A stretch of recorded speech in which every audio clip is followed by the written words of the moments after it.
Halo, apa kabar Anda semua? Semoga selalu dalam keadaan sehat walafiat tetap semangat. Ya, saya ajak kembali Anda berbincang dengan Bung Rocky. Bung Rocky tadi pagi kita bicara Presiden Jokowi kelihatannya akan memaksakan apapun yang terjadi satu putaran. Dia pasti berhitung kalau dua putaran bakal lewat juga begitu. Tapi kalau Anda melihat kemarin ya kampanye, bagaimana kampanye Anies yang begitu luar biasa, kemudian juga PDIP dan Ganjar Mahfud itu kemudian benar-benar mati-matian mempertahankan Jawa Tengah jadi baris kandang mereka dengan kampanye di Solo dan di Semarang. Kalau Anda yakin nggak itu bisa dipaksakan satu putaran itu? Saya yakin satu putaran, tapi Hmm? kalimatnya mesti saya lengkapi. Saya yakin satu putaran dengan cara curang. Kira-kira itu. Iya, iya. Tetapi Hmm. justru tendensi kecurangan itu yang dibaca oleh PDIP, yang dibaca oleh kubunya Anies. Nah, karena itu kampanye kemarin itu betul secara frontal mereka ingin halangi satu putaran itu. Dan saya dorong itu supaya keadaan tidak kan begitu tema satu putaran diucapin terus lama-lama orang merasa oke itu betul tuh. Hmm. Bukan karena itu ya udahlah terima aja kondisi satu putaran itu yang disebut sebagai self fulfilling prophecy itu apa namanya dugaan yang akhirnya dibenarkan sendiri karena orang lain menganggap itu juga benar. Hmm. Tetapi saya kira Ibu Mega membaca dengan bagus, demikian juga Kubu Anies, karena itu mereka diam-diam sebetulnya bikin semacam courtesy call bahwa kita mesti halangi satu putaran itu. Hmm. Dan tidak ada orang Indonesia yang berakal sehat yang melihat potensi satu putaran itu kecuali memang ada perencanaan kejahatan. Kan itu intinya tuh. Ya, Jadi kalau kita lihat dari ya sebut aja peristiwa kemarin tuh di dua blok itu, ya. memang ada masa yang lebih banyak pasti di GBK. Tetapi bocoran-bocoran justru dari dalam GBK yang membuat kita merasa ragu bahwa apakah masa itu masa yang otentik. Hmm. Sebaliknya kita nggak lihat bocoran di JIS kan, dan Ya. kelihatan ada kejujuran di situ tuh. Jadi Hmm. bagaimanapun sebagai orang yang mengamati perkembangan moral bangsa ini, kita Hmm. mesti berupaya untuk menakar apakah etika ada di GBK atau etika ada di JIS. Ya. Tapi orang akan bilang ya elektabilitas ada di GBK dan di JIS adanya etikabilitas. Sekarang kita pilih elektabilitas lebih penting atau etikabilitas kan. Hmm. Dalam semua perubahan rejim orang akan pakai prinsip etikabilitas. Jadi saya kira itu dasarnya dan kita mesti batalkan teori satu putaran itu atas dasar pertimbangan etis, bukan atas dasar pertimbangan elektabilitas yang dihasilkan lewat sponsor-sponsor lembaga survei yang memang dari awal dimaksudkan untuk merekayasa Ya. soal teori satu putaran ini. Ya, jadi kalau begitu publikasi yang terus-menerus dari berbagai lembaga survei menyatakan bahwa elektabilitasnya Prabowo Gibran sudah di atas 50% itu tujuannya setidaknya ada dua dong Bung Rocky yang kita bisa baca ya. Pertama, untuk menggiring publik opini gitu ya Bung Rocky bahwa itu terjadi sudah satu putaran. Yang kedua, justifikasi kalau terjadi kecurangan bahwa enggak memang surveinya sudah seperti itu gitu. Itu orang akhirnya ingetin lagi bahwa semua hal yang diandalkan pada lembaga survei itu dasarnya adalah tebalnya amplop, bukan Hmm. tebalnya margin of error yang bisa jujur gitu kan. Hmm. Jadi semua hal yang hari-hari ini ada di depan mata kita itu memperlihatkan bagaimana perencanaan kejahatan yang sering kali kita sebutkan dari awal itu membuktikan dirinya sendiri itu. Sekaligus kita ingin tuntut satu waktu nanti akan ada mungkin satu panel etik yang akan mengevaluasi kerjaan lembaga-lembaga survei ini dan mungkin mereka dapat uang banyak. Tapi saya kira di kalangan lembaga survei satu waktu akan ada bocoran, bukan dari ketua lembaga-lembaga survei, tapi dari surveyornya, dari mereka yang ada di war room, di layar-layar statistik. Seorang yang menjaga komputer sebuah lembaga survei misalnya, satu waktu akan datang ke publik untuk mengatakan ini loh bos, ketika saya sedang menghitung datang perintah untuk tambahkan elektabilitas pada satu paslon, kan itu dasarnya tuh. Nggak Hmm. mungkin hal semacam ini ditutupi terus menerus. Kita tahu anak-anak muda yang bekerja di situ juga kadangkala baru terbuka hati nuraninya ketika ada kecemasan politik yang berlebihan. Mereka merasa berdosa karena mereka ya statistik kan. Itu yang terjadi dalam banyak peristiwa dunia. Tiba-tiba ada dua tiga orang yang merasa oke kami mau buka rahasianya sebetulnya. Hmm. Sama seperti rahasia 2019 dulu kan, yang akhirnya mulai terkuat bahwa memang ada rekayasa di situ tuh, yang pada waktu itu merugikan Prabowo, yang sekarang mungkin dianggap ya itu sama juga poinnya karena mesin statistik yang sama yang dipakai kan, metodologi yang sama itu. Bahkan bisa saya duga bahwa surveyor 2019 juga masih itu yang dipakai di daerah-daerah tuh, yang disebut sebagai kontributor tuh. Tapi sekali lagi poin kita bukan sekedar permainan statistik, tetapi keberadaban itu loh yang kita herankan. Bagaimana di zaman Pak Jokowi yang udah demokrasi terbuka, semua orang bisa mengintai proses-proses politik, tetap Jokowi masih pongah untuk mengatakan kami bisa kendalikan. Itu kan konyol tuh. Jadi rejim Jokowi ini, terutama Pak Jokowi sendiri, yang menurut versi Andi Wijayanto, dan saya kira saya percaya itu, karena ini orang yang dipercaya oleh Jokowi, mulai membuka rahasia. Demikian juga seseorang yang menjadi peneliti misalnya di lembaga survei besar-besar ini, satu waktu juga akan tampil ke depan untuk mengatakan, saya disuruh oleh ketua lembaga surveinya, oleh pemimpin lembaga survei untuk memanipulasi statistik. Itu pasti terjadi, karena kebohongan itu akan menyakiti diri dia sendiri itu satu waktu. Ya, karena untuk justifikasi kecurangan. Jadi selama ini lembaga-lembaga survei itu bisa selamat ya karena memang kemudian hasilnya ya seperti ya direkayasa seperti hasil survei mereka. Jadi bukan surveinya yang akurat, tetapi rekayasanya yang disesuaikan dengan prediksi mereka, atau prediksi mereka diminta membuat angka sekian dan kemudian rekayasanya dipaskan seperti itu. Ada kehausan materi misalnya di lembaga-lembaga survei ini kan, yang kita tahu dari awal nggak mau buka tuh siapa yang sponsori mereka. Kan justru di situ yang kita anggap, begitu Anda tidak mau ngaku, maka itu artinya Anda disogok. Kan dasarnya begitu kan. Oh tapi Anda boleh periksa nih metodologinya. Ya, metodologi di mana-mana sama. Tetapi satu dua orang yang di belakang layar itu tentu didesain untuk menambahkan margin of error, memanipulasi sigmanya itu untuk melihat bahwa kiri kanan dari kurva lonceng itu bisa dimanipulasi. Kan itu kita ngerti bagaimana statistik itu bisa dianggap alat untuk social engineering dan atau political engineering bahkan tuh. Itu pentingnya kita mulai meragukan lembaga-lembaga survei ini, karena dari awal nggak ada semacam oversight committee yang memantau mereka.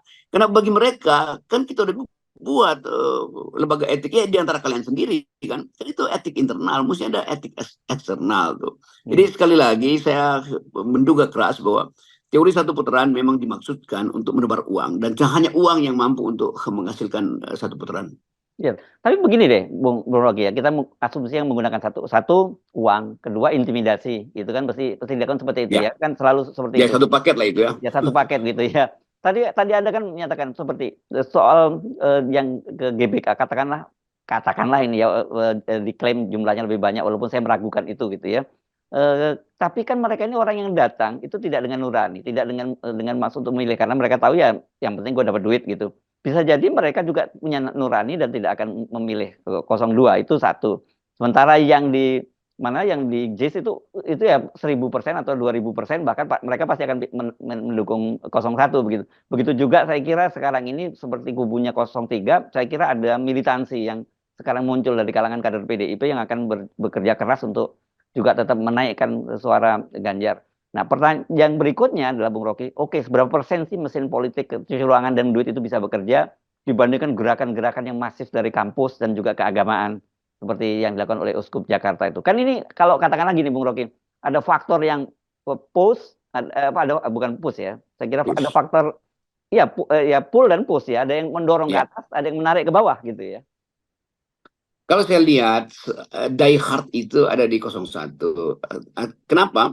Karena perubahan itu sesuatu yang built-in di dalam antropologi manusia, antropologi. Nggak ada orang yang ingin menetap di dalam keadaan tuh. Walaupun digembar-gemborkan ini bagus, mari kita teruskan. Iya, tapi 10 tahun itu diperlihatkan dari awal tentang manipulasi kan. Jadi kecuali Jokowi dari awal misalnya tidak menebar ambisi, lalu orang anggap oke, kalau begitu memang beliau negarawan. Jadi etik kenegarawanan itu yang tidak diperlakukan Pak Jokowi. Nah, sebetulnya menggumpalnya energi itu pada Anies dimulai ketika Jokowi mengajukan Gibran. Itu soalnya tuh. Yang tadinya mungkin pendukung Prabowo merasa iya kami hanya mendukung Prabowo, tapi begitu ditaruh Gibran di situ semua mulai ragu. Nah, keraguan itu yang di bail out melalui amplop. Nah, itu dasarnya kan, supaya balik doang pada Prabowo tuh. Mak-mak juga begitu, generasi muda juga begitu. Nggak usah pedulin Gibran. Tetapi bagi mereka yang terima amplop, karena statusnya adalah transaksional, dia bisa lakukan hal yang terbalik justru di kotak suara nanti kan. Dan itu juga sudah dihitung saya kira oleh Pak Jokowi. Kalau terbalik maka mesti disiapkan statistik tandingan tuh. Bahwa manipulasi pertama di kecamatan sudah mesti disediakan kan. Kita mau duga buruk, nanti orang anggap Rocky Gerung sama Heru kok duga. Memang kita mesti duga buruk, kan kita nggak mesti duga baik kan. Jadi fate of good act itu justru ada di JIS, dan orang nggak lihat bahwa JIS itu ada mobilisasi karena orang datang di situ dan berupaya untuk menandingi sebetulnya potensi kecurangan. Jadi apa yang terjadi di JIS itu adalah kumpulan mereka yang tidak menginginkan pemilu curang. Apakah mereka pro Anies? Mereka mungkin tidak pro Anies, tapi begitu mereka melihat bahwa kecurangan ada di kubu 02, mereka bergerombol di situ untuk menghalangi itu. Dengan cara apa? Dengan cara datang ke JIS, kan itu dasarnya kan. Dan nggak ada satu uang pun ditaruh di relawan JIS. Jadi lebih sehat sebetulnya relawan yang sedikit tetapi dengan motif moral yang bagus, itu yang akan memuliakan demokrasi itu. Jadi sekali lagi kita mulai pantau bahwa yang mobilisasi itu memang terlihat di GBK itu, sehingga terlihat seolah-olah masif. Tetapi partisipasi adanya di JIS. Ya. Oke, tapi Anda tadi menyinggungan ya sifat dasar manusia. Memang kalau secara antropologis kan kehidupan manusia awal itu kan nomaden ya, Bung Rocky ya. Dia bergerak dari ketika dia merasa di situ sudah tidak memberikan harapan lagi, dia akan pindah ke tempat lain dan selalu begitu. Dan saya kira itu secara fitrah manusia memang seperti itu ya. Meskipun dunia sudah modern, juga tetap saja ada yang secara antropologis memang begitu sifatnya. Iya, itu dasar untuk survive adalah begitu. Dan nggak ada orang yang survive tinggal di tempat. Semua orang yang survive selalu keluar dari zona nyamannya itu. Apalagi dalam keadaan Indonesia berantakan karena disparitas, kesulitan ekonomi, ya itu uang pasti efektif.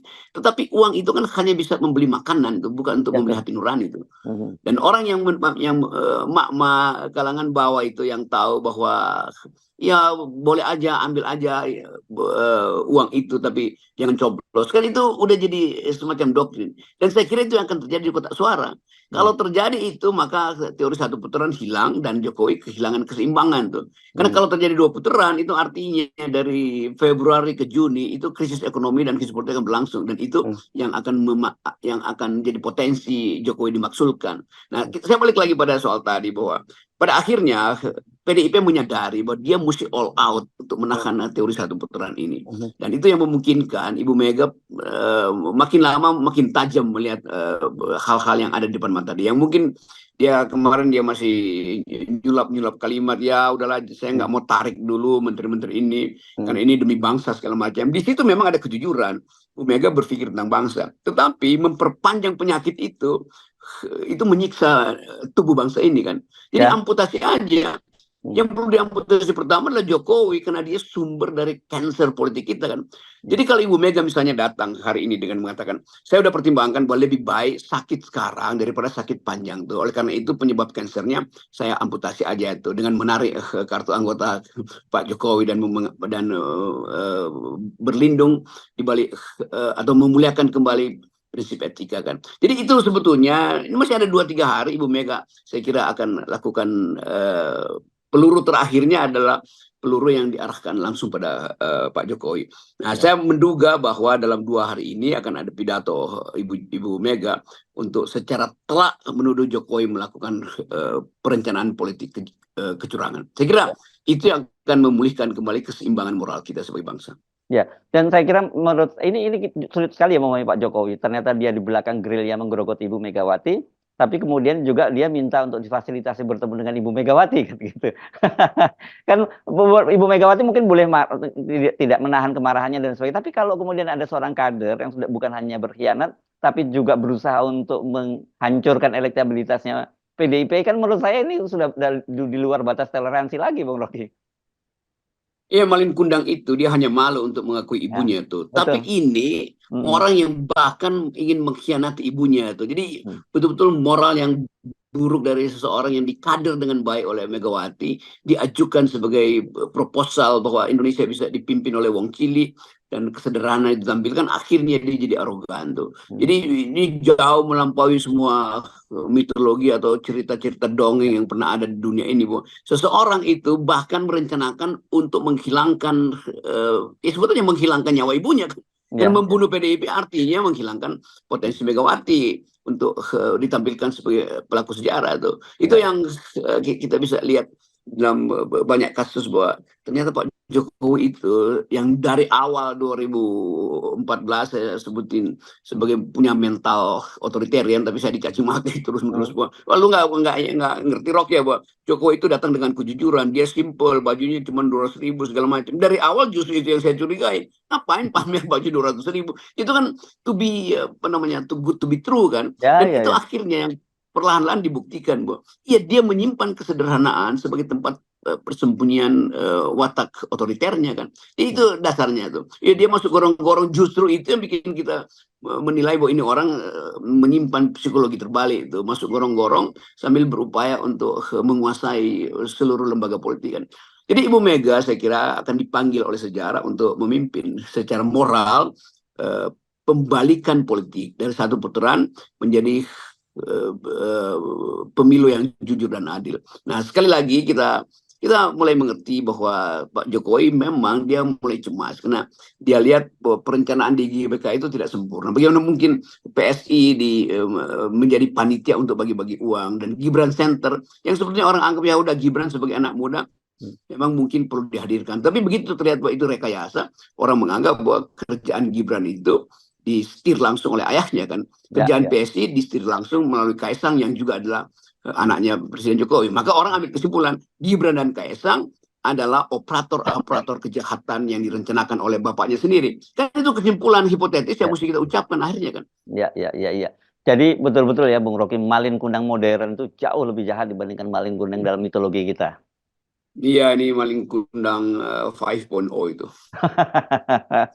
Oke, baik, terima kasih Bung Rocky. Iya. Ya, 100%. Ya. Yuk.